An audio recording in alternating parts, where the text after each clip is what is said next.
ডাকাতির ছক বানচাল করে কিনাহার থানায় পুলিশের সাফল্য, গ্রেপ্তার 5, উদ্ধার হয় ধারালো অস্ত্র সহ ডাকাতির সরঞ্জাম।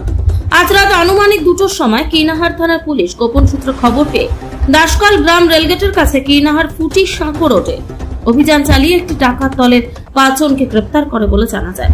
পুলিশের তৎপরতায় একটি বড় ডাকাতির ছক ভেস্তে যায়। তাদের নাম শেখ কাঞ্চন, বয়স 24, বাড়ি লাভপুরের ফলগ্রামে; রাহুল শেখ, বয়স 22 বছর, বাড়ি লাভপুরের ঠাকুরপাড়ায়; কারণ বেদ, বয়স 24 বছর, পশ্চিম বর্ধমান জেলার অন্ডাল থানার শঙ্করপুর গ্রামে; সুরিয়া বেদ, বয়স 22 বছর, পশ্চিম বর্ধমান জেলার পাণ্ডবেশ্বরে; গোপীচাঁদ বেদ, পশ্চিম বর্ধমান জেলার জামুরিয়ায়। পুলিশ সূত্রে আরো জানা গেছে, অভিযানে ধৃতদের কাছ থেকে ডাকাতির কাজে ব্যবহৃত অস্ত্র ও সরঞ্জাম উদ্ধার করা হয়েছে।